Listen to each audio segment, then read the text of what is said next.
Tony Salerno, recently indicted, has long been one of Roy Cohn's clients. Tony, you've read the charges in this indictment. Did you do any of those things anymore? Step into the shadowy world of Anthony Fat Tony Salerno, a name that echoes throughout the annals of organized crime, an emblem of power, ruthlessness, and resilience in the face of relentless scrutiny. This documentary, a true press bonanza, is a meticulously curated chronicle of every headline, every accusation, and every revelation about Salerno from 1970 to 1973. It offers an unfiltered window into the stories that defined him, drawn directly from the newspapers of the time. For the first time, you'll be presented with the newspaper, the date, the headline, a brief introduction to each piece, and the full, untouched article. Here, you'll experience history as it was written, raw, unedited, and electric with the intensity of the moment. At the heart of this documentary lies Salerno, the enigmatic Fat Tony, a man as shrewd as he was elusive, whose name became synonymous with high-stakes loan-sharking, gambling empires, and the dark machinery of the Genovese crime family.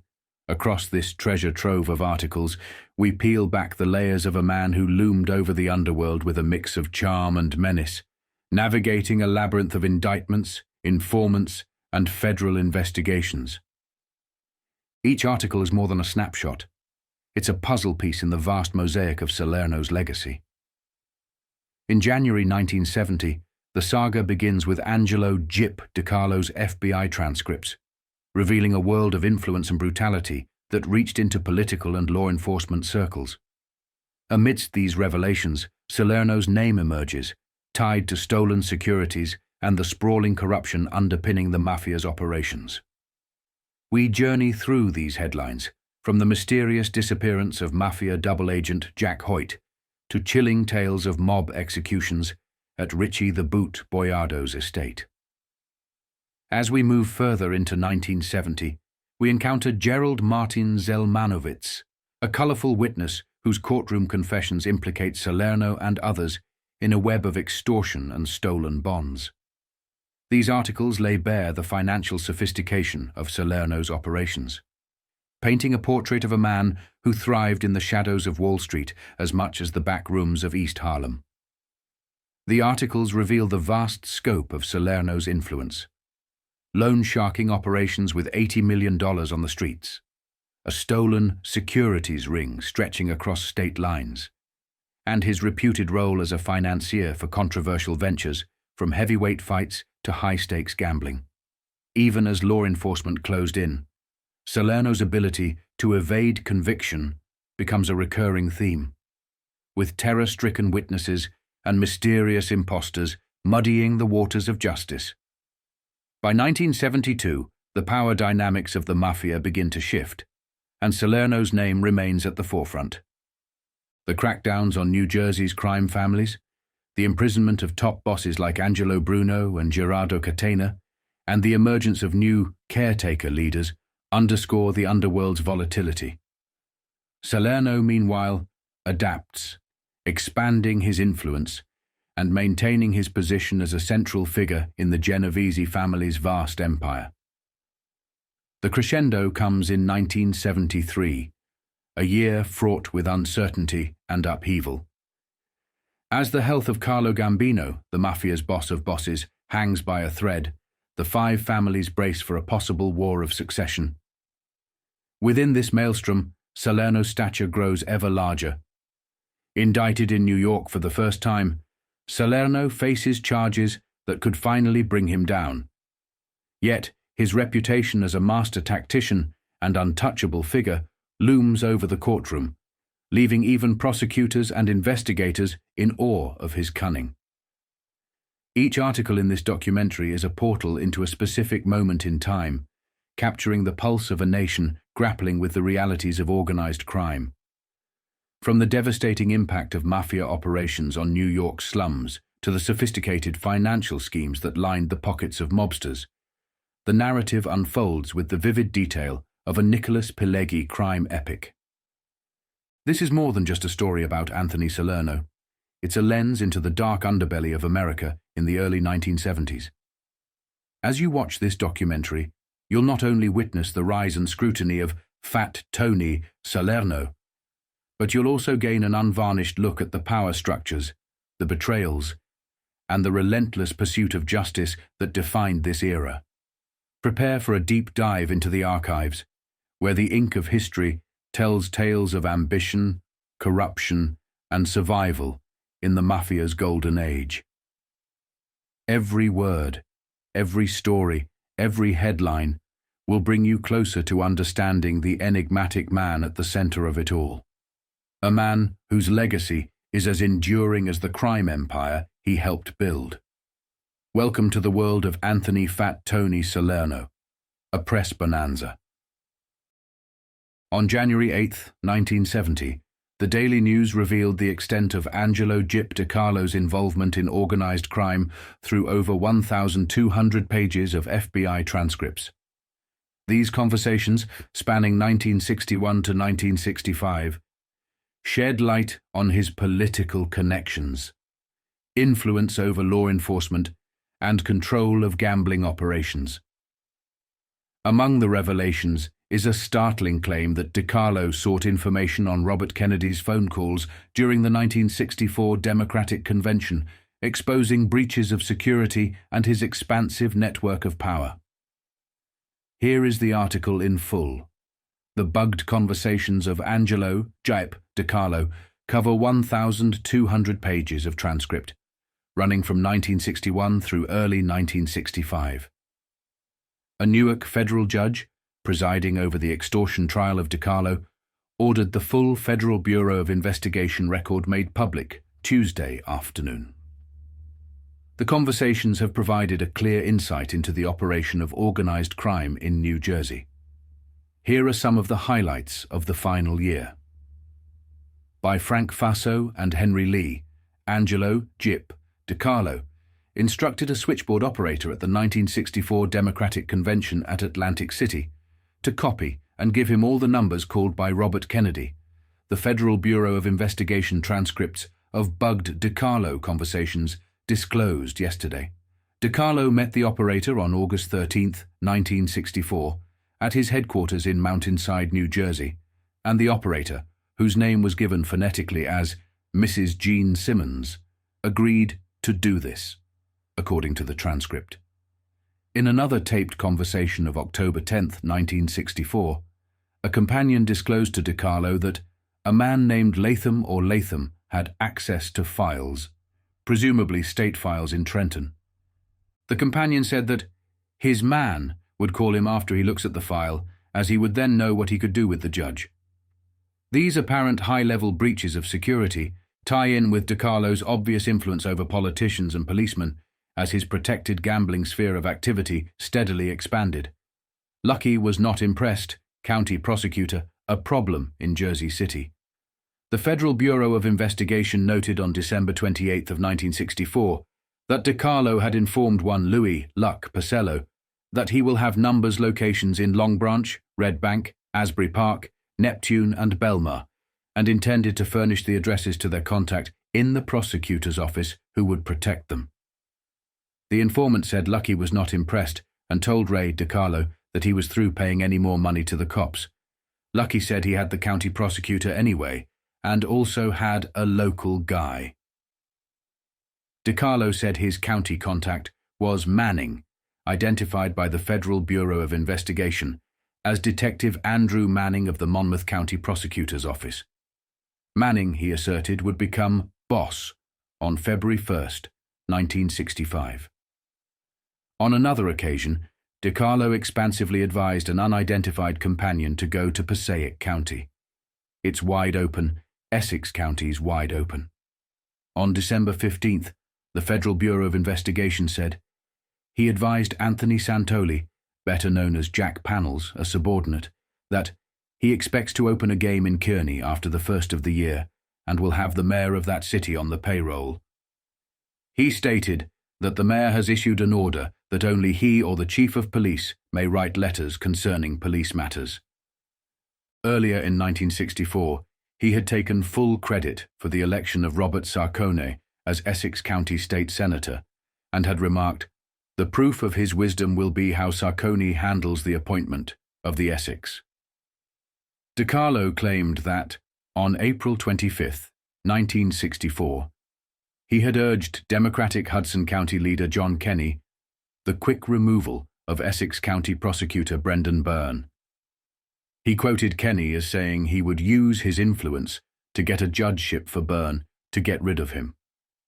There were other references to Kenney and also to chiefs of police, including a problem in Jersey City where the chief was apparently not in favor of a proposed crap game and needed DiCarlo's assurance that it would be all right.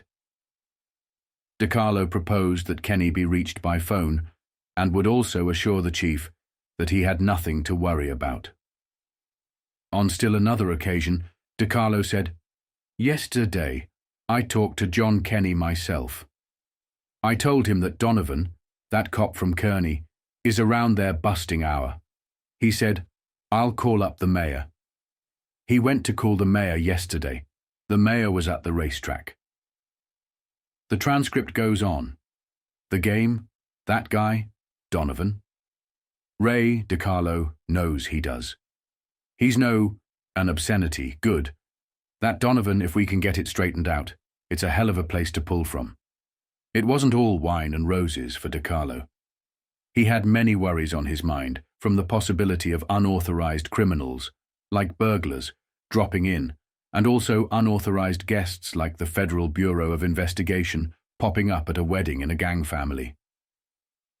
Ray mentioned that he now has 7 dogs at the location, and he feels that any intruder would be frightened off. A transcript of September 15, 1964, divulged. Then he remarked that Pussy, Anthony Russo, gave him a siren that day. He intends to get an electrician to put it on the house, and if anyone comes in, he will activate the switch, scaring the intruder away. On March 10, 1965, there was also a report that he was having 2 burglar alarms installed at his headquarters, and later he had a conversation with Paul Red Kugel. Paul leaned back in his chair, a sly grin tugging at the corner of his mouth as he toyed with the cigar perched between his fingers. "It'll cost a few dollars to put it in," he said casually, his eyes narrowing on Ray. "Might as well put one in your house too. No point in half measures." Ray leaned forward, his voice calm but firm, his fingers drumming on the table as if weighing his words. "Just put the 2 in here first," he replied, his tone carrying the kind of finality that left no room for argument. "I'll want one in my daughter's house as soon as possible." Paul took a long drag from his cigar, his grin widening. "These aren't cheap, you know," he said, blowing out a cloud of smoke that hung between them like a veil. "They'll run you $175 to put in, and $10 a month in rent. Quality like this doesn't come for free." Ray didn't flinch. He locked eyes with Paul, a cold determination in his voice. "They're worth it." Later, DiCarlo added, "We just had Chief Fritz here, Chief Christian Fritz of Mountainside, New Jersey. We're going to put one in his house first." Socially, DiCarlo was described on June 1st as very critical of Jack Panels for having invited so many racket guys to the wedding reception of Jerry, DiCarlo's companion. He knows about Son. The hell with him. According to the transcript, DiCarlo reeled off a number of names of New York and New Jersey racket guys who had been invited, and also estimated that 1 million Federal Bureau of Investigation men will also be present. He instructed that the word be passed around that the racketeers should stay at their own tables and not go around shaking hands. DiCarlo stated that the Federal Bureau of Investigation can recognize the main guys because everyone goes up to shake hands. Somewhat glumly, DiCarlo went on to predict that soon the word will be out. Don't go to weddings. Send an envelope. The Federal Bureau of Investigation bugging made plain that there was a personality conflict between DiCarlo and Anthony Tony Boy Boyardo, son of Richie the Boot Boyardo, a venerable Jersey hood who is currently appealing a gambling conviction. He, Tony Boy, walked up to me. "Gee, my friend, and you didn't even come to see me in the hospital. You didn't even call me up." I said, "Look, Tony Boy, who are you kidding? You didn't call me since 3 months before Christmas, and then you want me to call you? The hell with him. I never even asked Tony Boy about his old man. How is he or nothing? To hell with them." The transcript added that DiCarlo criticized the Boyardos for their conservatism in money matters. He said they're afraid to take a chance anymore, but prefer the safe way. DiCarlo was also critical of other underworld figures, for example, describing Carmine Lombardozzi, the Wall Street specialist of the mob, as a troublemaker, and disillusioned about singer Jimmy Roselli. DiCarlo claims Roselli owes him some $4,000 DiCarlo spent in developing Roselli as a singer, and DiCarlo wants $5,000 from him to discontinue their former association, a transcript noted. DiCarlo has heard Roselli owes $30,000 in debts. And DiCarlo was envious of what others drew out of Las Vegas. On February 9th, 1965, he told Paul Red Kugel that Doc Stacker takes down at least 50 big ones, $50,000, every month, from his Las Vegas interests. DiCarlo stated that each point, gambling table, in the Sands or Desert Inn, is worth $1,500 per month. He stated that Doc and Jerry, Katina, have points in 5 or 6 places in Las Vegas. Tony Boy's man in Newark. DiCarlo remarked that the Cleveland mob owns at least 55 points in the Desert Inn and probably 60 points in the Stardust.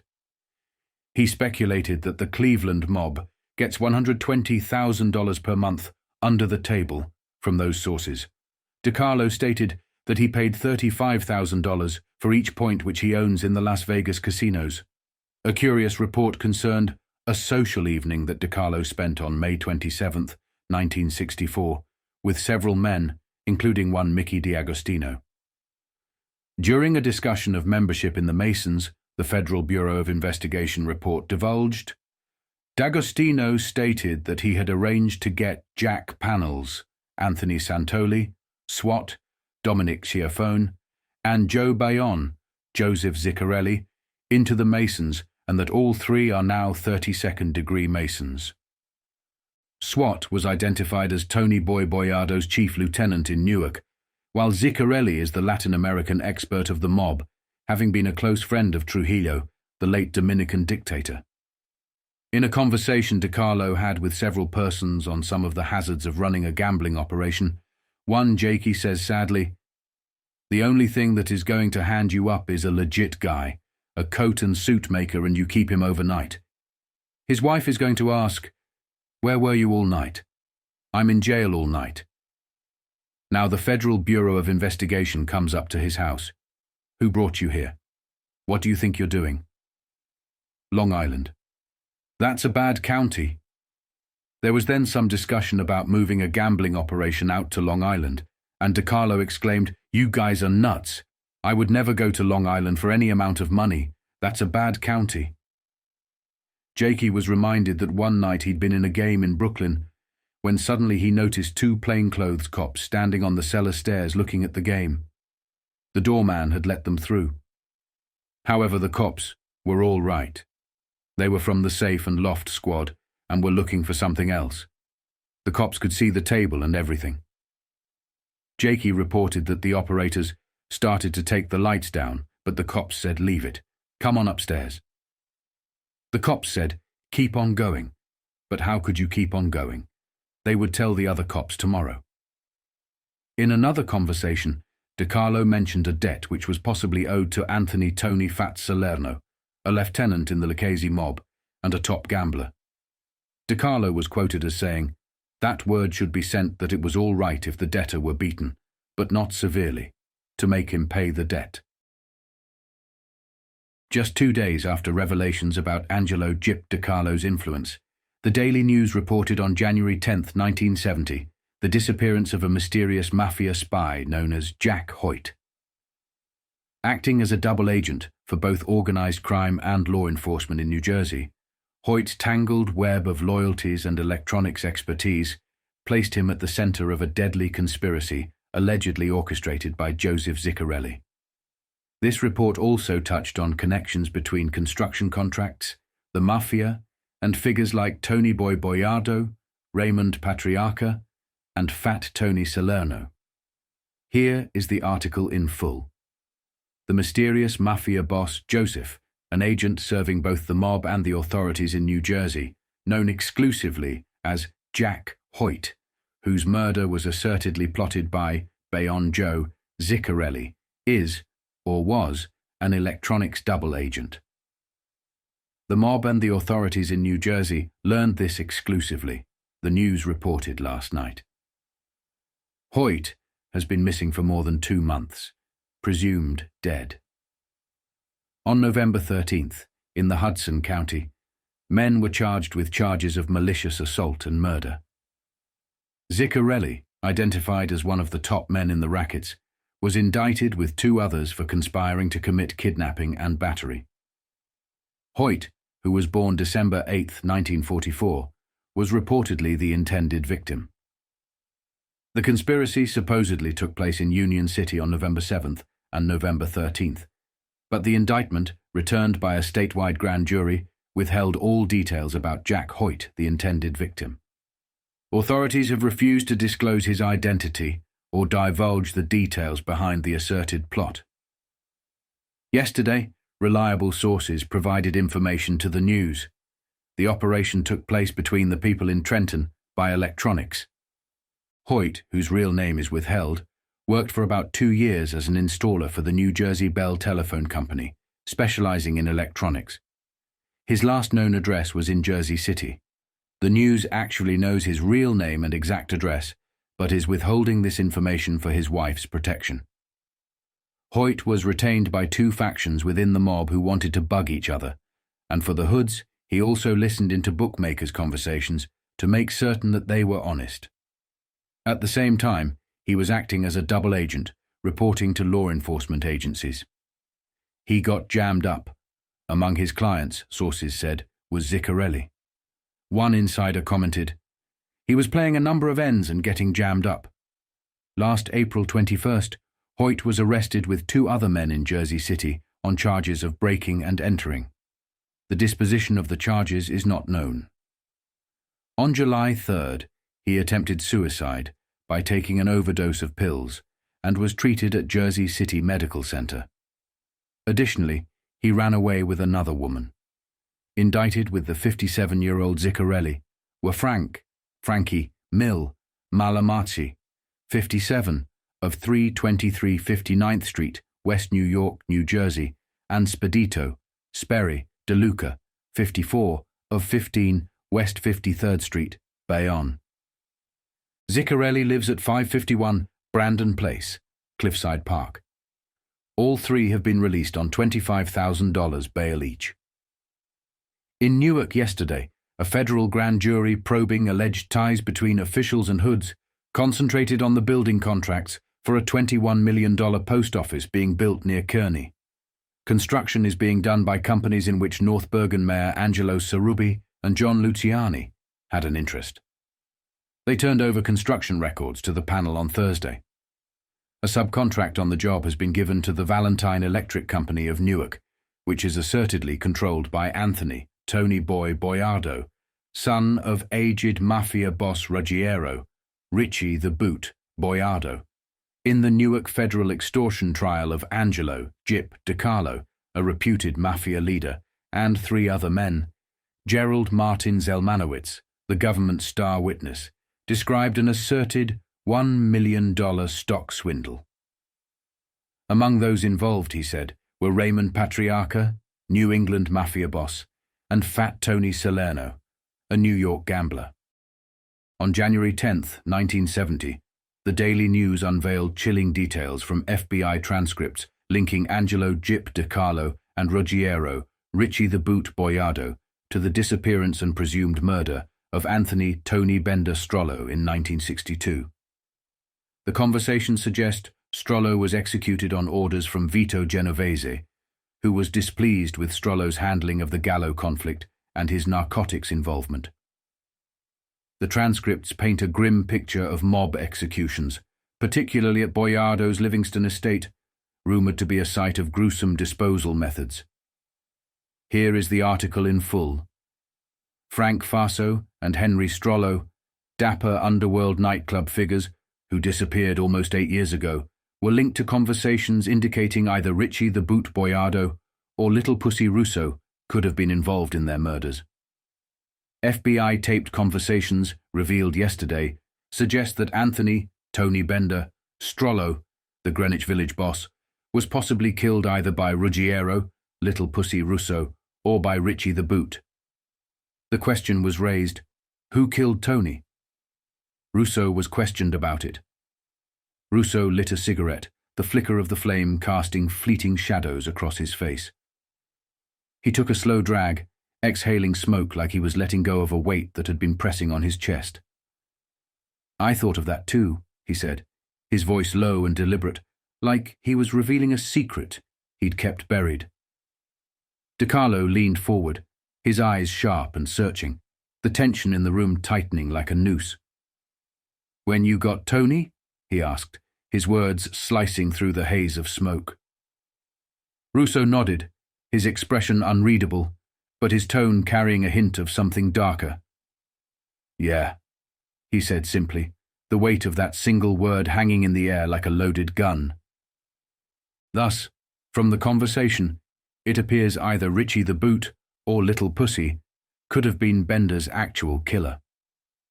Federal court in Newark has released 1,200 pages of transcripts of conversations held by Angelo Gyp DiCarlo. One conversation, dated April 22, 1963, contained an interesting exchange between Russo and DiCarlo. Russo recalled an occasion when the Boot talked to Samuel, Momo Giancana, alias Sam Mooney, the Chicago Hood. The transcript noted that the next few remarks were fragmentary, but it appeared that Giancana was teasing Boiardo about keeping Russo with him, an old-timer, and that he was neither learning nor doing anything important. He, Giancana, offered to take Russo to Chicago. Later, between Russo and DiCarlo, there was this exchange concerning the Giancana situation. Russo leaned back, his voice taking on a sharp edge as he mimicked Giancana's taunting tone. What is he learning? Has he killed any? The words hung in the air, heavy with implication. DiCarlo's jaw tightened as he recalled the exchange. He, referring to Boiardo, said, yeah? He killed Tony Bender. DiCarlo paused, the memory clearly weighing on him. I told him, Mooney, please, don't get me involved. But Giancana didn't let up. His voice rang out in DiCarlo's head like a taunt that couldn't be shaken. Are you yellow? He had shot back, testing DiCarlo's resolve. DiCarlo shook his head as he relayed the moment, his voice lowering with frustration. Don't he know it was Vito's orders? He muttered, as if even now, years later, Giancana's question still cut deeper than it should have. Strollo, 62, liked silk suits and long black Cadillacs. He left his Fort Lee, New Jersey mansion in a Cadillac on April 8, 1962, telling his wife he was just going out for a newspaper. Strollo, chief lieutenant of the then-imprisoned Vito Genovese, never returned, and authorities have never been able to find his body or the 1961 black Cadillac with New Jersey plates in which he vanished.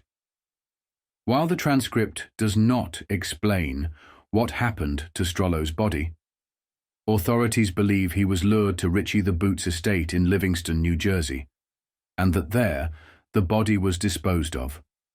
The house in Livingston. In another conversation, Russo and DiCarlo presumably discussed Boiardo's Livingston home. DiCarlo leaned in close, his voice steady but laced with unease. I know a lot of guys got hit there. I know, he said, his tone heavy with the weight of grim knowledge. Rousseau nodded, his voice dropping to a whisper, as if the walls themselves might betray him. "I must have hit some myself, guys walking up there like that," he murmured, his eyes darting as he spoke. "They'd let them in. That door, the garage door. Behind the door. They'd throw them back down there." DiCarlo stiffened. "Where?" he asked, though he wasn't sure he wanted the answer. Rousseau gestured vaguely, his whisper barely audible. "Up in the greenhouse. All the way back. All the way up. They got a big hole there." He paused, the words coming out slower, darker. "They put 'em in there and burned them." DiCarlo exhaled sharply, shaking his head in disbelief. "He's a real nut, a sadist," he said, his voice rising just enough to betray his disgust. Rousseau didn't argue. A nut, he repeated, his tone almost frantic. "Just to impress people." DiCarlo scoffed, the incredulity clear in his voice. "Oh, he just did it to show everybody what a great guy he is, that he's got guts. He'd take anyone's headaches. They'd give him the bodies. It's just a miracle." The room seemed to grow colder with every word, the weight of the unspoken atrocities pressing down on them both. According to authoritative sources, Strollo was foreman of a temporary triumvirate ruling the Genovese family, while Vito was in Atlanta. Vito Genovese was still calling shots from his cell, however, and he reportedly commissioned Strollo to straighten out the Gallo mob. The Gallos were then shooting up Brooklyn, causing great aggravation to the authorized Profaci family of Cosa Nostra, and making raids into Manhattan territory. Instead of calming down the Gallos, Strollo was said to have stirred them up more, and his partners in the triumvirate Gerardo Catena and Tommy Ryan Eboli suspected he was using the Gallos to ease them out. Catena and Eboli complained to Genovese, as did the Profaci mob. There was a third complaint against Strollo, that he had ignored Genovese's commands to get out of narcotics traffic and stay out. The word, he dies. From Genovese, the word came back that Strollo was to be killed, and the contract was given to the mob in New Jersey. According to informants, Strollo was lured to Ritchie, the Boots estate in Livingston, because someone in the Genovese family was having a problem. One of Strollo's own men drove him to Newark, where another car met him and took him to Livingston. On January 10, 1970, the Spokesman Review detailed the trial of Angelo Gyp DiCarlo, where Gerald Martin Zelmanovitz, a colorful prosecution witness, revealed a stunning account of making $1 million in 5 years while evading taxes. Zelmanovitz implicated figures like Anthony Fat Tony Salerno and Raymond Patriarca in bond thefts, and described extortion, threats, and violence involving DiCarlo and his co-defendants. His testimony also revisited the mysterious death of Louis Sepestin, a key figure in the case. Here is the article in full. The trial of Angelo Gyp DiCarlo, the 67-year-old reputed Mafia leader, was enlivened Friday with a dazzling tale of how to make $1 million in 5 years without paying income taxes.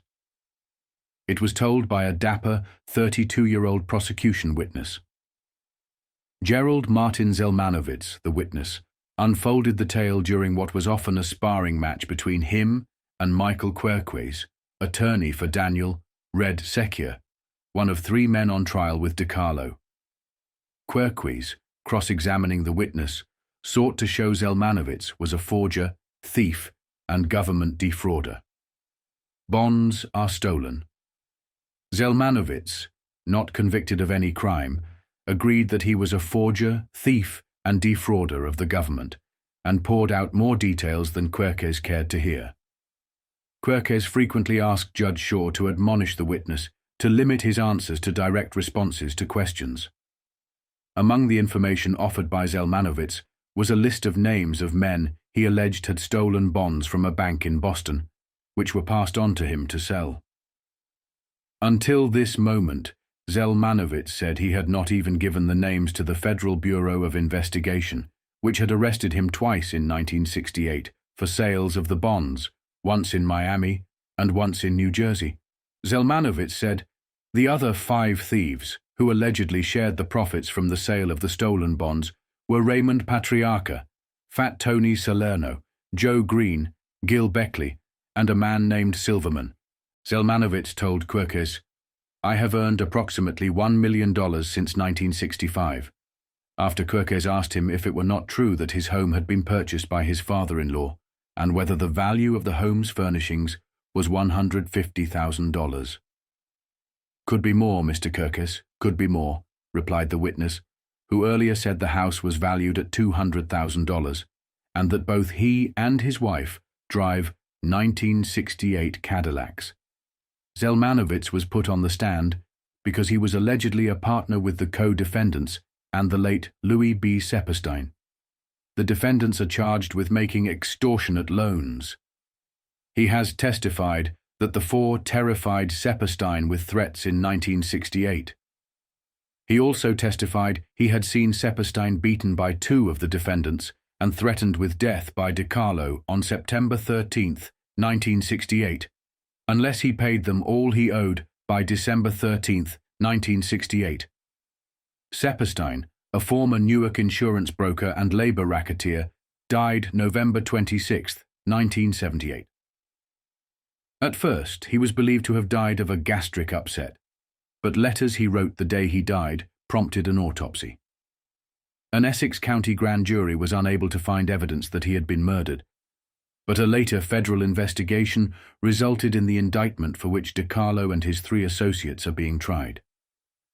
Querques sought to show Friday that Zelmanovitz was testifying for the government because he hoped to have the charges in New York County dismissed. On January 10, 1970, federal indictments in Newark revealed a multi-state operation involving $1.8 million in stolen and counterfeit securities. Among the accused were Anthony Fat Tony Salerno and Gilbert Lee Beckley, both linked to high-stakes, gambling and illicit financial schemes. This indictment followed Gerald Martin Zelmanovitz's explosive testimony in Angelo "Gyp" DiCarlo's trial, which also concluded with 12-year sentences for DiCarlo and Daniel Secker. Meanwhile, Gerardo Jerry Catina was jailed for refusing to testify about organized crime. Here is the article in full. Federal indictments were handed down in Newark yesterday, charging 9 individuals with transporting $1.8 million in stolen and counterfeit securities across state lines. The biggest names in the federal indictments were Anthony Fat Tony Salerno, 58, reputedly the gambling boss of Westchester and Rockland counties, and Gilbert Lee Beckley, 57, a reputed national gambling figure who reportedly handled toll road bonds, which were stolen from a Wall Street brokerage firm and a Boston bank. The defendants included Gilbert Lee Beckley, big in sports betting, who handled $250,000 a day in bets on college and professional sports events. Last month, Beckley dropped out of sight. Authorities believe he either fled the country or was permanently put out of action by his mob associates. Gerald Martin Zelmanovitz, 33, an admitted financial wheeler dealer whose testimony as a state's witness in the recent Angelo "Gyp" DiCarlo extortion trial put federal authorities on the trail of the missing securities. According to U.S. Attorney Frederick Lacy, the securities, except for $404,000 in fake securities, were being attempted to be peddled in New York, New Jersey, Massachusetts, Florida, Georgia, and Louisiana during the past 2 years. Others indicted were Angelo Butch Rossi, Jr., 39, of Revere, Massachusetts, Joseph Green, 64, of 279 Oakland Terrace, Hillside, New Jersey, Howard Silverman, 27, of 345 East 56th Street, Silverman's father, William, 52, of 425 West 23rd Street, Jacob Meislich, alias Jake Mace, 65, of 155 East 38th Street, and Larry Bressler, 50, of 277 Henry Street, Brooklyn. Also in Newark yesterday, DiCarlo and a Confederate, Daniel Red Sessier, were sentenced to 12-year terms on their extortion convictions. They were also fined $20,000 each and ordered committed to the Danbury, Connecticut Federal Penitentiary. 2 co-defendants, Joseph, Indian Joe, Polverino, and Peter, the Bull, Landusco, will be tried separately on the charges. In Trenton, reputed Cosa Nostra boss Gerardo, Jerry Catena, was judged to be in contempt of the State Investigation Commission and was jailed until he answers questions posed by the Commission about organized crime. On March 5, 1970, the press of Atlantic City reported the imprisonment of 2 high-ranking Cosa Nostra figures, Angelo Gyp DiCarlo and Gerardo Jerry Catena. DiCarlo received a 12-year sentence for extortion alongside his associate Daniel Red Secker, while Catena was jailed for contempt after refusing to testify before the New Jersey State Crime Commission. Federal indictments also revealed an extensive scheme involving $1.8 million in stolen and counterfeit securities, implicating figures like Fat Tony Salerno and Gerald Martin Zelmanovitz. DiCarlo and Cesare were transported to Danbury Federal Prison under tight security, with a police helicopter shadowing their car. Here is the article in full. 2 ranking Cosa Nostra figures were sent to jail Wednesday, one in a car shadowed by a police helicopter sent along to make sure he got there. Angelo Gyp DiCarlo was sentenced to 12 years in a federal prison for extortion, and Gerardo Jerry Catena was sent to a state jail for refusing to answer questions from a state crime commission. DiCarlo, a leading Cosa Nostra figure whose trial on conspiracy and extortion charges brought the release of Federal Bureau of Investigation transcripts naming dozens of public figures, was also fined $20,000. Catena, heir to the Mafia empire of the late Vito Genovese, and reportedly a member of the 9-member commission ruling the crime organization, was jailed in Trenton, New Jersey. DiCarlo, 67, of Mountainside, New Jersey, and an associate, Daniel Red Cesare, 50, of West Orange, New Jersey, were convicted in January of attempting to collect extortionate loans from Louis Saperstein, an insurance broker and racketeer who died of arsenic poisoning in 1968. Cesare also received 12 years in prison and a $20,000 fine. Meanwhile, a federal grand jury Wednesday indicted 9 men on charges of conspiracy and transporting stolen and counterfeit securities across state lines, totaling $1.8 million. The defendants included Gilbert Lee Beckley, a 58-year-old gambler allegedly involved in betting on national athletics, and Gerald Martin Zelmanowitz, the key government witness in the DiCarlo trial. Beckley, who is reported to have possibly cooperated with government agents in exposing Cosa Nostra infiltration of professional athletics, has been missing for about a month. U.S. Attorney Frederick B. Lacy told a news conference that Beckley, Zelmanowitz, and 4 other defendants were charged with transporting over $1.1 million of stolen securities from General Electric, Standard Oil of New Jersey, and American Motors across the state lines of New Jersey, Massachusetts, Georgia, Florida, and Louisiana. Beckley, Zelmanowitz, and 3 others were further charged with transporting $280,000 worth of stolen United States Treasury bearer bonds from Massachusetts and New Jersey. Lacy said these securities were stolen from a Boston bank, which he declined to identify. Beckley, Zelmanowitz, and 4 others were also charged with transporting $404,000 worth of counterfeit Indiana toll road bonds from New York and New Jersey. Finally, 5 of the defendants, among them Zelmanowitz and Beckley, were charged with transporting $85,000 worth of Kansas municipal bonds from New York to New Jersey. Lacy said these bonds were stolen from the New York brokerage house of Hayden Stone. The indictment charges the defendants intended to sell the securities, but Lacy said they had all been recovered. Among the other defendants are Anthony Fat Tony Salerno, 58, of Florida, whom the indictment identifies as having criminal associations and contacts that would guarantee the timely procurement of such stolen securities and provide such protection as was necessary for said enterprise. Angelo Butch Rossi, Jr., 39, of Revere, Massachusetts; Joseph Green, 64, of Hillside, New Jersey, identified as a salesman with Manson Cupboard Printers, Newark; William Silverman, 52, and his son Howard Silverman, 27, both of New York; Jacob Jake Mays Meislich, 65, of New York, identified as an employee of the Rio Coin Corporation; New York Larry Bressler, 50, of New York, identified as a securities analyst. Lacey said that FBI agents had arrested Salerno and Meislich at unspecified locations and added that other defendants were being sought. DiCarlo and Cesare were remanded to U.S. Marshals for transportation under tight security to the federal penitentiary in Danbury, Connecticut. In ordering them jailed, despite pending appeals, Shaw cited the likelihood they would flee the country, possibly to Italy, if permitted to remain free. He also said they were dangerous to the community. DiCarlo, who is in poor health, told a reporter, "I've got to die sometime, and I might as well go this way." He and Cesare were led handcuffed to a waiting car for the trip to Danbury. A federal spokesman said a helicopter would follow the car in case of difficulty.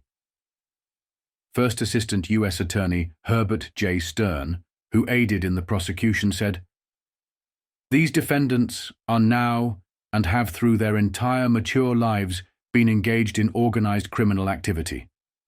Calling it the Cosa Nostra, the Black Hand, the Mafia, it exists, and these men are members of it." Catena, 68, of South Orange, was jailed after Superior Court Judge Frank J. Kingfield found him in contempt of the State Investigation Commission probing organized crime. Kingfield stipulated that Catena would remain behind bars until he answered the commission's questions. Catena refused, despite his grant of immunity from prosecution under state law. Catena is the fourth person jailed under similar circumstances. Reputed Mafia figures Joseph Joe Bayon Ziccarelli and Robert Bobby Basile Occhipinti still are in jail, but Anthony Little Pussy Russo was released for medical treatment. In another development in New York City Wednesday, reputed Mafia figure Gentleman John Masiello Sr., 50, and his son John Jr., 23, were sentenced to 5 and 3 years in prison respectively for bribery and conspiracy. They were convicted on federal charges involving a scheme to lease trucks to the Post Office Department. On September 26, 1970, the Miami Herald reported the indictment of 8 individuals in a scheme to convert stolen IBM stock into cash through a loan at the Key Biscayne Bank, whose president, C.G. Baby Rebozo, was a confidant of President Nixon. Though no wrongdoing was alleged against the bank or Rebozo, the scheme revealed ties to mob figures, including Anthony Fat Tony Salerno and Jacob Jake Mays Meislich, who had been linked to earlier securities thefts. The indictment exposed a web of stolen stock transactions stretching across state lines, with conspirators using false identities and international fronts. Here is the article in full. A federal grand jury indicted 8 persons from Boston and New York Friday on charges of conspiring to convert stolen IBM stock to cash through the Key Biscayne Bank. The president of the bank and chairman of the board is C.G. B.B. Rebozo, a confidant of President Nixon. Rebozo approved a loan backed by the stolen stock on the recommendation of a friend who knew the loan applicant. No one associated with the bank was accused of any violation by the grand jury. The borrower, Atlanta businessman Charles Lewis, was not charged. As outlined in the indictment, the story of the loan suggests that Lewis unwittingly used 900 shares of stolen stock to secure the loan from Rebozo's bank. Lewis has testified that he swapped some airline stock for the IBM shares through his New York attorney Martin Fox. Investigators indicated Lewis had formed a corporation aimed at starting a new airline. He was seeking new investors when he agreed to swap stock in his own company with IBM shares that Fox told him were owned by another of Fox's clients. Lewis could then borrow money using the IBM stock for collateral, but he had to agree to return more than half of the cash proceeds of the loan to the owner of the IBM shares. Fox is one of the 8 accused by the grand jury. The indictment indicates that Fox told Lewis the IBM shares were owned by a Bahamas resident who in fact did not exist. "I'm shocked, just amazed. I can't make any comment. I'm just shocked," Fox said Friday when told of the indictments. The indictment charges that Fox knew the stock was stolen when he obtained it from Raymond Nide, Joseph Anthony Lamattina, Daniel Mondovano, and Vincent Teresa, all of East Boston, Massachusetts. All but Teresa are charged with conspiracy, indicating that he has agreed to testify for the government. Teresa has been sentenced to prison by a federal court in Baltimore for his part in an earlier securities theft.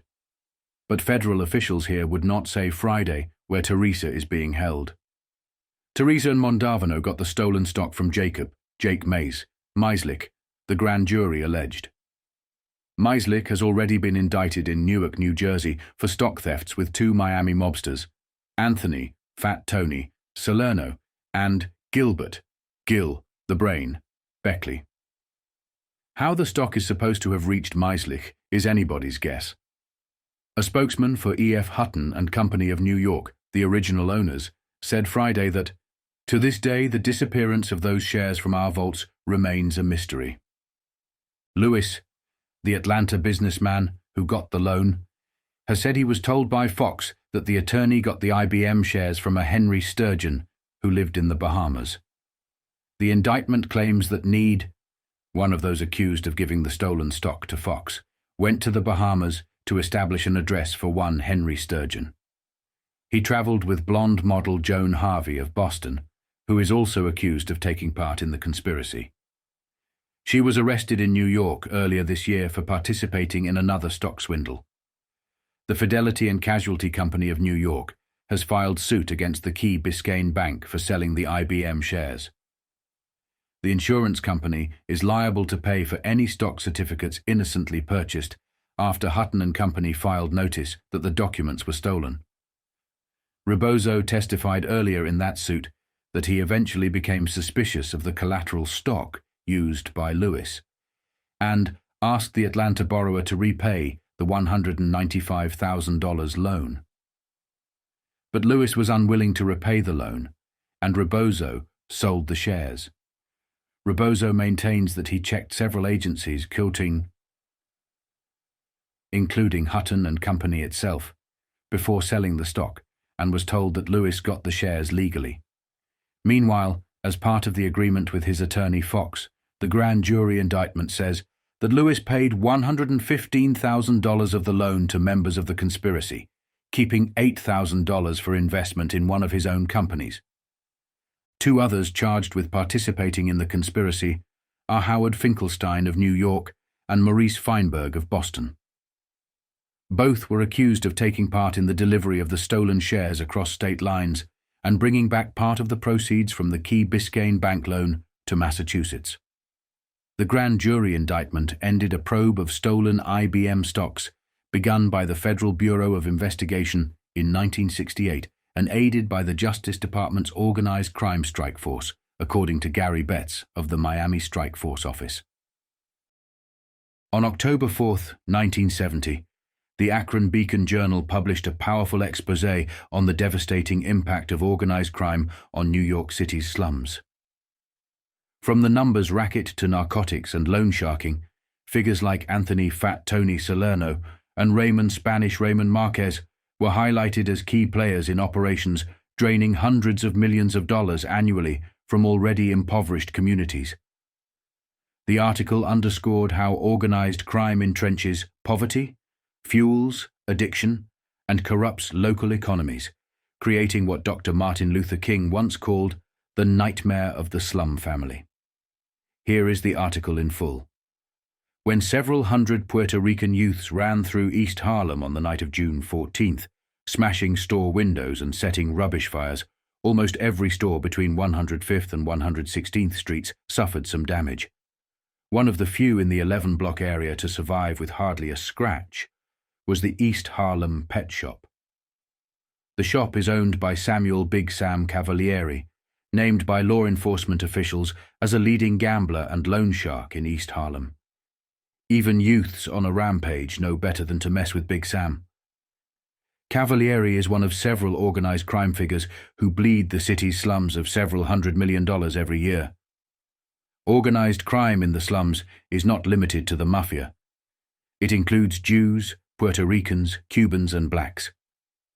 The New York Joint Legislative Committee on Crime estimated that in one recent year, 1968, organized crime's revenues from narcotics and gambling alone in the city's three main slum areas, Central Harlem, South Bronx, and Bedford-Stuyvesant, totaled $343 million, more than the state spent on welfare in the same area.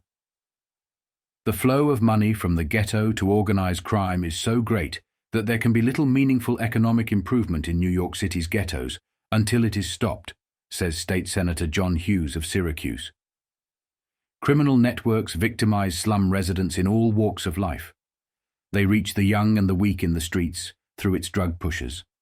They reach laborers and office workers at their jobs through loan sharks.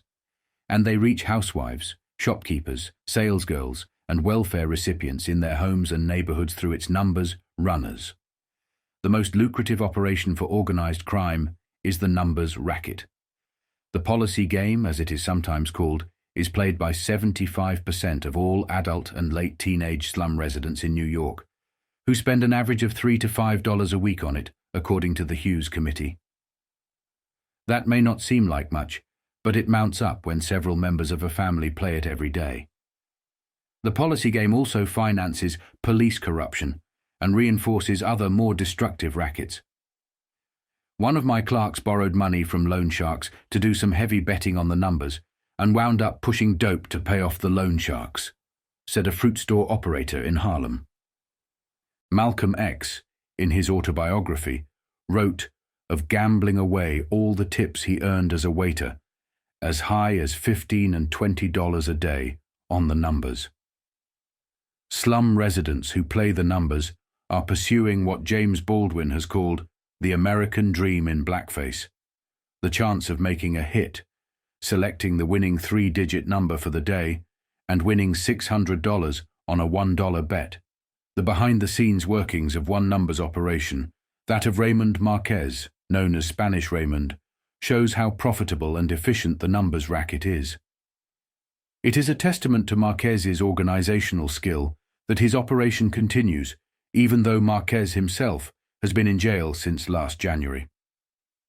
Marquez operated freely until the Federal Bureau of Investigation moved against him last year.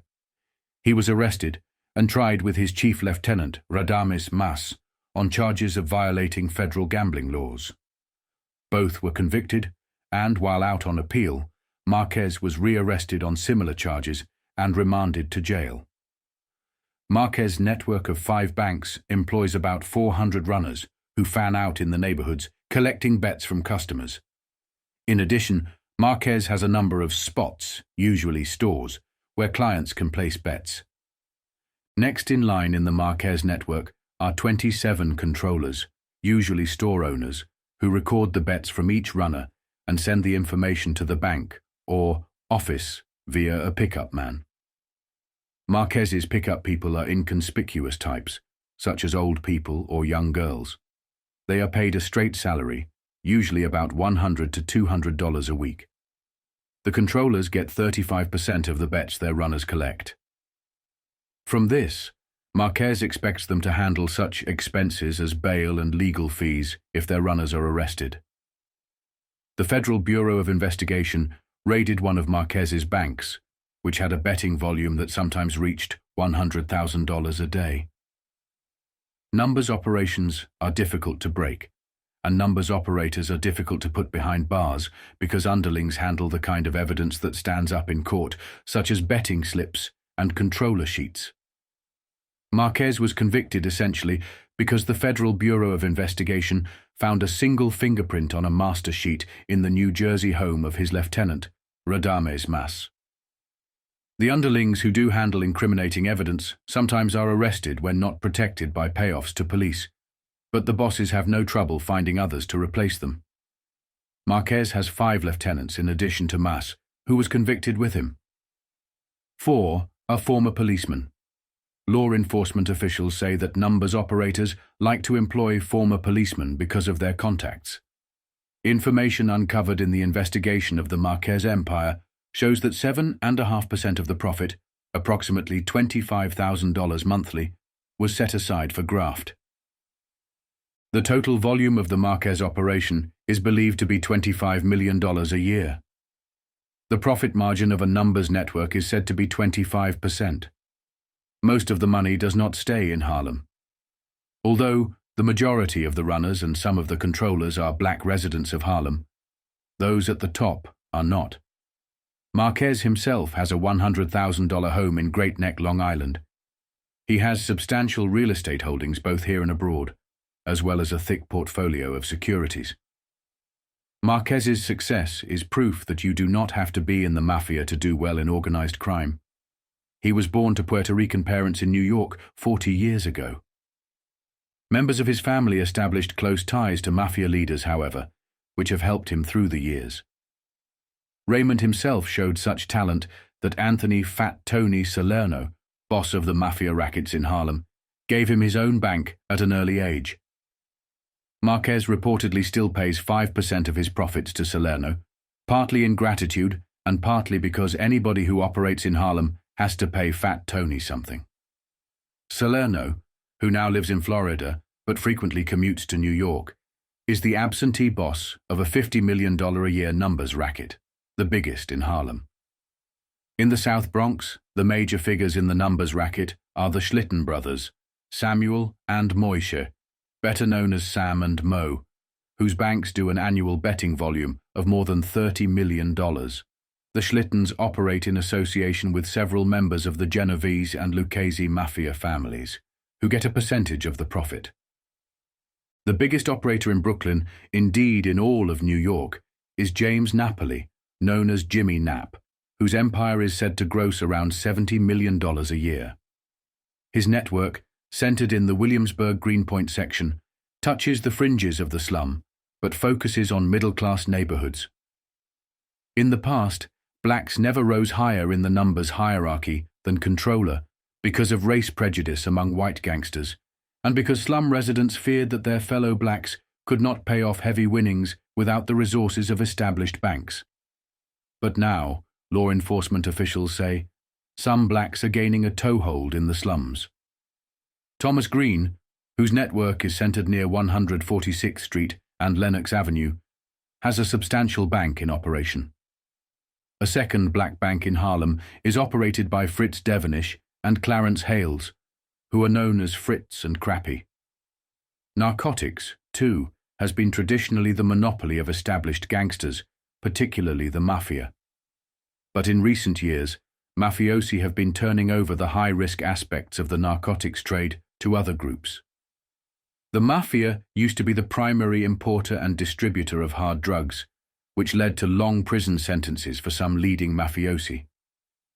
Much of this work, therefore, has been turned over to Cubans, South Americans, and others so eager for the high profits in drugs that they are willing to take the risk. This does not mean that the Mafia has given up dealing in narcotics.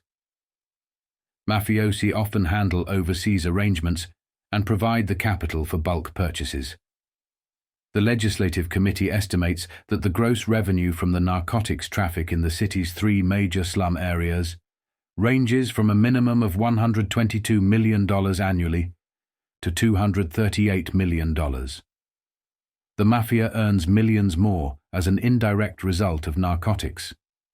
The Mafia operates several networks of fences, who buy the goods stolen by addicts to support their habit. The average addict needs about $30 a day for drugs. To get it, he has to steal an average of $50,000 worth of property a year. Although they try to sell the goods themselves, the addicts also sell to the fences, who pay 20% of the value. Organized crime networks then sell the goods to clients throughout the country. Again, it is the slums that suffer most of all. About 75% of the heroin addicts in the city are black or Puerto Rican, and they prey first on the homes and stores in their own neighborhoods. Loan sharking is a third way in which organized crime squeezes money out of the slums, and by charging interest rates as high as 20% a week, it does very well. Loan sharks like to catch slum residents at their jobs, make them small loans, and then start the squeezing process. For example, Franklin Roberts, not his real name, a Harlem resident who works in the garment district, borrowed $10 early last year at the usual 20% interest from a loan shark in his shop. Roberts promised to repay the loan the next payday. When the day came, he was still hard up for cash and was relieved to see that the loan shark was not around. But 3 days later, the loan shark appeared and asked for his money. "You should have caught me payday," Roberts recalled, telling the loan shark. "I'm really low now." "All right," said the loan shark. "Give me a couple of bucks now, and I'll let you go another week."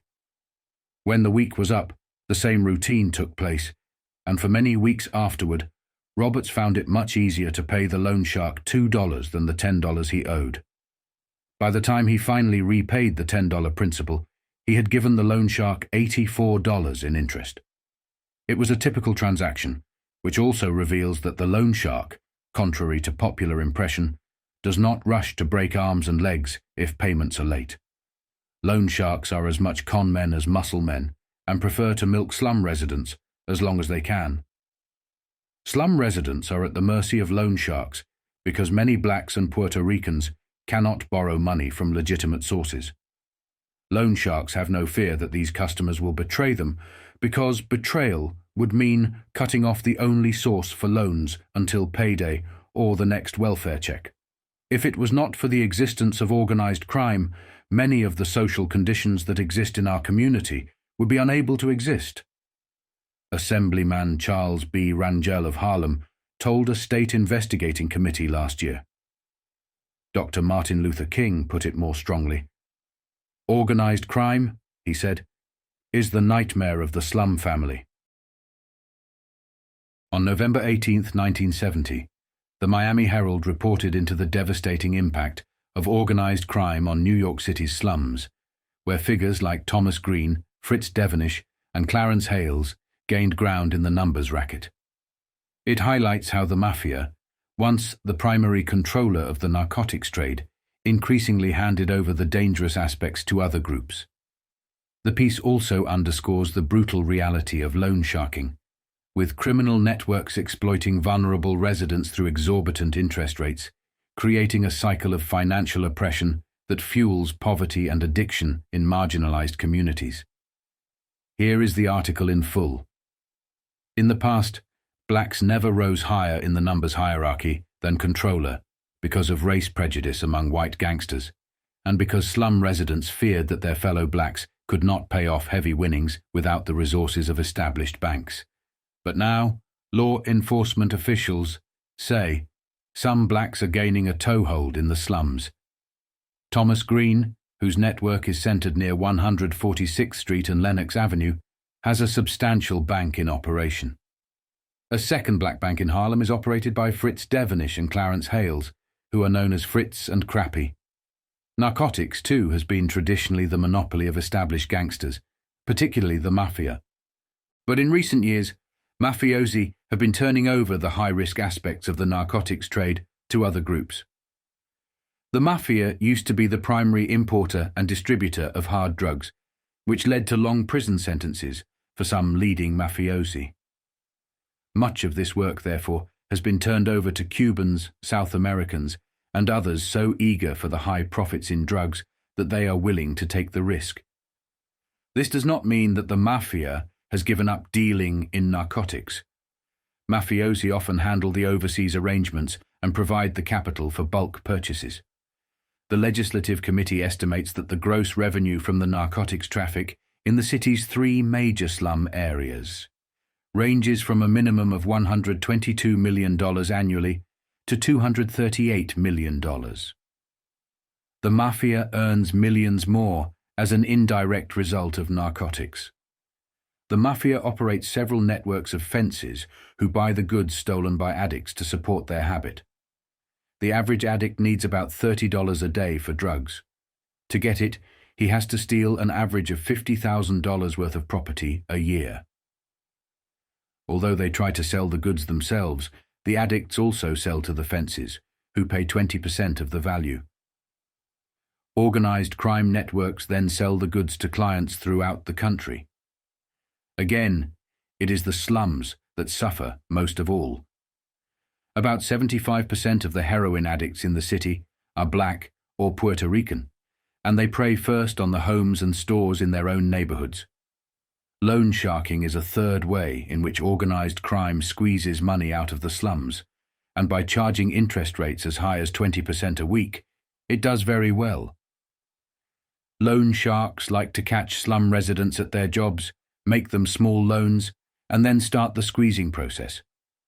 For example, Franklin Roberts, not his real name, a Harlem resident who works in the garment district, borrowed $10 early last year at the usual 20% interest from a loan shark in his shop. Roberts promised to repay the loan the next payday. When the day came, he was still hard up for cash and was relieved to see that the loan shark was not around. But 3 days later, the loan shark appeared and asked for his money. "You should have caught me payday," Roberts recalled telling the loan shark. "I'm really low now." "All right," said the loan shark. "Give me a couple of bucks now and I'll let you go another week." When the week was up, the same routine took place, and for many weeks afterward, Roberts found it much easier to pay the loan shark $2 than the $10 he owed.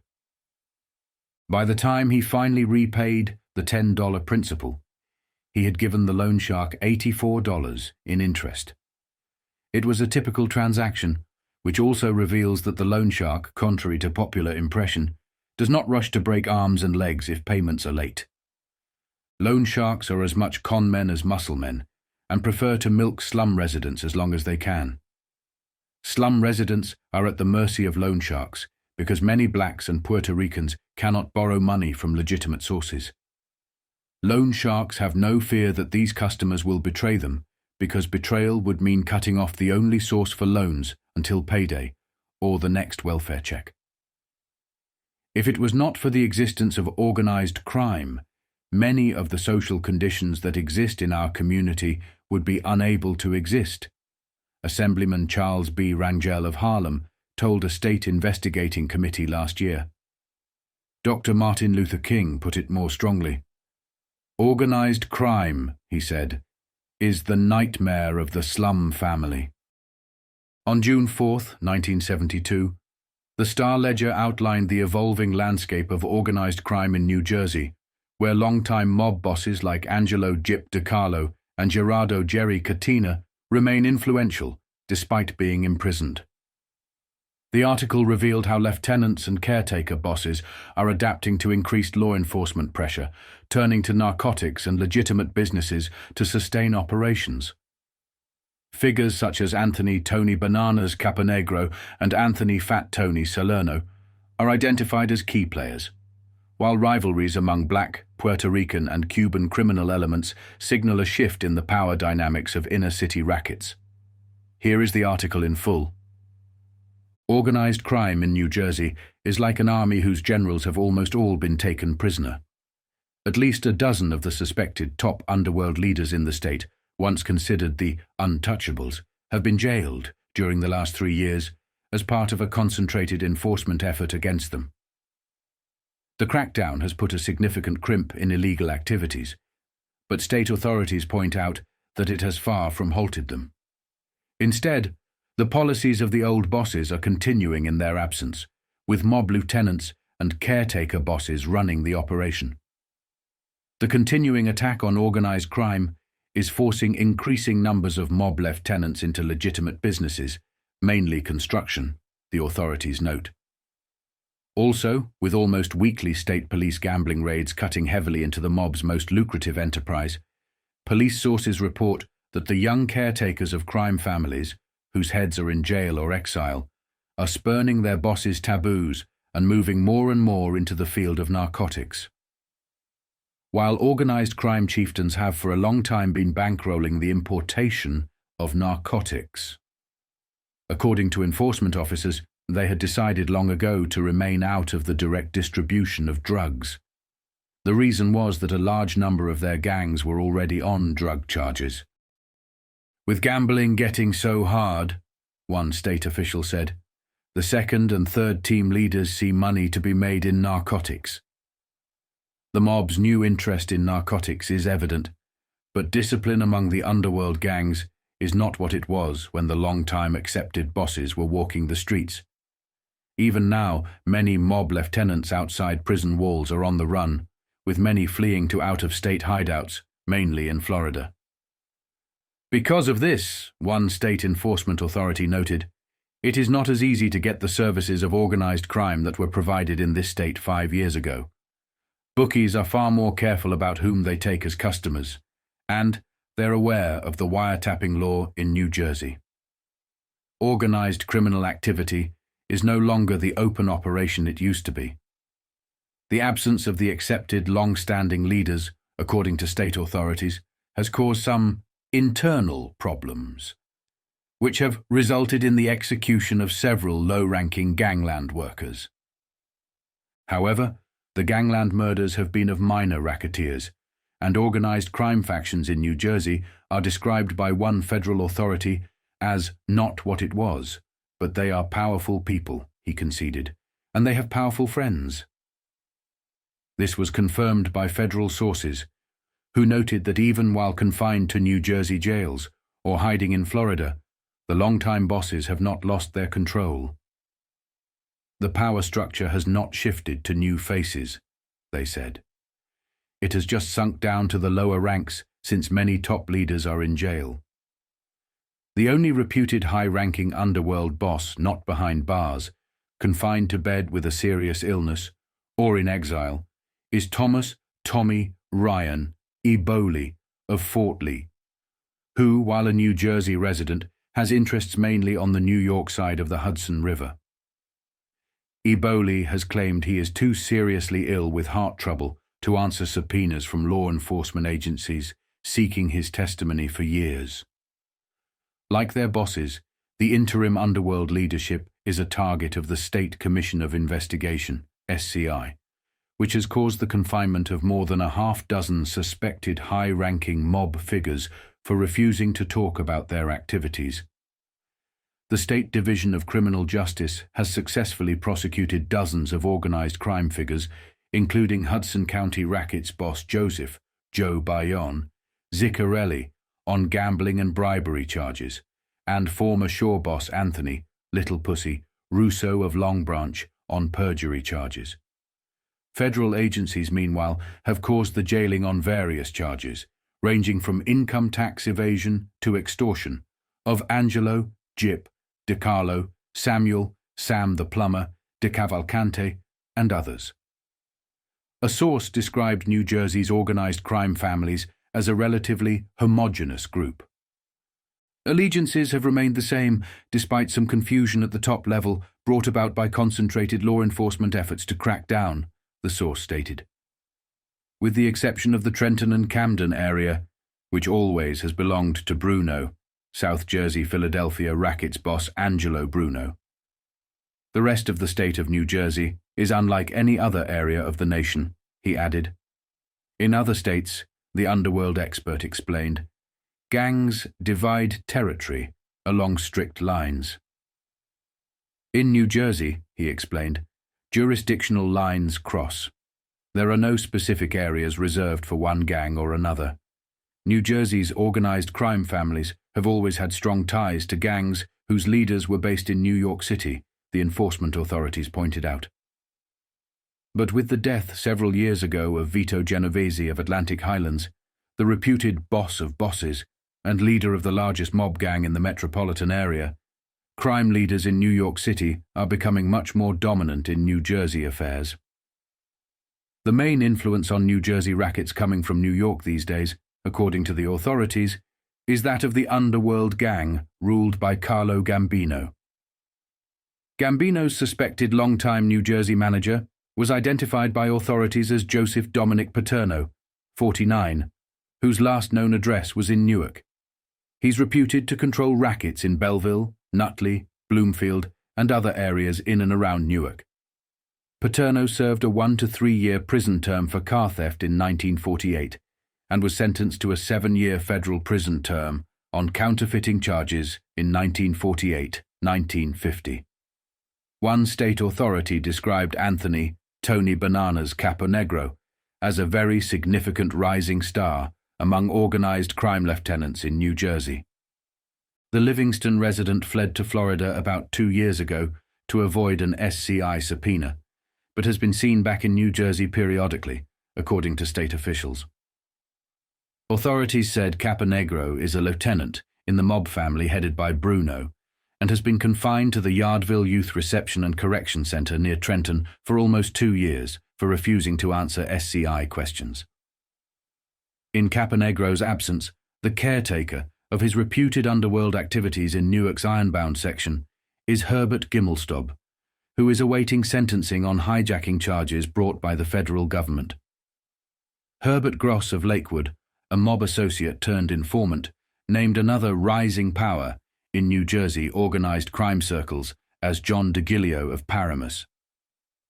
State authorities said DeGilio fled to New York City to avoid receiving a subpoena to testify before the SCI. DeGilio, according to Gross, had been connected to the organized crime enterprise controlled by Joseph Joe Bayon Ziccarelli, confined to Yardville by the SCI, but now serving a prison term for gambling conspiracy and bribery. However, Gross testified that DeGilio had a falling out with Ziccarelli, who had controlled Hudson County rackets and switched allegiance to a Genovese soldier named Pasquale Patty Macchiaroli. Enforcement authorities have said Macchiarola is the owner, with reputed organized crime Lieutenant Frank Alphonse Funzi Tifiteri of the Frigid Express Company in Jersey City. DeGilio and Macchiarole, state authorities say, are now looking to reputed mob boss Joseph Colombo of Brooklyn as their boss. Another major influence on the rackets not only in New Jersey, but also in New York's nearby counties, state authorities said, is Anthony Tumac Axeturo of Livingston. Gross had described him in testimony as the coming big man in the state. Once arrested by Newark Police Director John Redden on gambling charges for which he was convicted, Axeturo was most recently convicted of extortion in Florida, where he fled to avoid an SCI subpoena. Another mobster reputedly connected to a New York-based underworld gang in the Newark, Ocean and Monmouth County areas is Gaetano Corky Vastola of Lakewood, free on bail pending an appeal of a $500,000 labor union extortion conviction. Vastola, who Sammy Davis Jr. testified about several days ago, tried to use the entertainer's name in connection with an apparent fraudulent racehorse deal. He has been trying to fill the shoes of Russo, the Shore Area Rackets boss.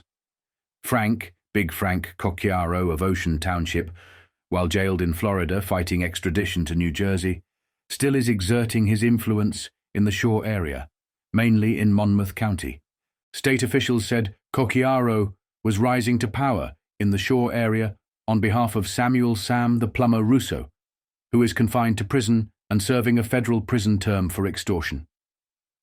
Cocchiaro had fled New Jersey 2 years ago while being questioned by SCI officials. He has been indicted on criminal contempt charges for fleeing, but with his main activities still in New Jersey. State authorities contend that even though many top-ranking underworld bosses are confined to Yardville, reputed boss Gerardo Jerry Katina of South Orange and his lieutenants still exert heavy influence over rackets on the New Jersey docks. Also having influence on the New Jersey side, according to state officials, are the Murphy brothers, Francis, 46, of Hazlitt, and William, 58, of Union City. Francis is a business agent of Local 2 of the International Longshoremen's Association and a vice president of the International Union. William is a business agent for Local 1 of the ILA's Checkers Union. Reputed underworld enforcers on the docks, according to state authorities, include Vincent Gigante of Old Tappan, New Jersey, who has been indicted by a Bergen County grand jury on charges of bribing Old Tappan police with Christmas presents and of failing to register as a narcotics violator. Trials are pending.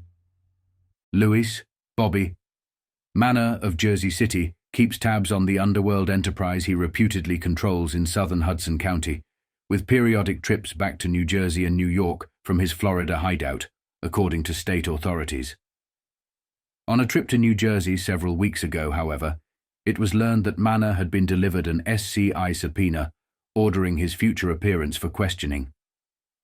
State and federal officials agree that organized crime in the Garden State is no longer exclusively controlled by whites, particularly in the inner cities. Black and Spanish-speaking elements are beginning to make their presence known as they jockey for position to move ahead in the race to control the rackets. This has been evidenced by several flare-ups among black and Spanish-speaking criminal elements, including 2 gangland murders on Newark streets in recent months. Authorities say that groups of organized blacks, Puerto Ricans and Cubans have taken control of some of the narcotics trade and gambling rackets from the whites in areas where they predominate in the inner cities. Authorities, for example, have identified Ricardo Kiki Ramos, 32, of West New York, as a go-between for Hudson County rackets boss Ziccarelli in the latter's reported gambling operations that fan out into Spanish-speaking neighborhoods. Ramos faces federal trial charges of running an interstate gambling enterprise. Fernando Sanz, 25, also of West New York, has been identified by enforcement sources as a Ramos lieutenant and also faces interstate gambling charges. Angel Mujica, address unknown, and Jose Battle, who reportedly has fled to Spain, both were identified by federal sources as members of an underworld gambling operation in Hudson County, controlled by reputed New York mobsters William Alter and Anthony, Fat Tony, Salerno. Mujica and Battle are under federal indictment, charging them with illegal gambling activity.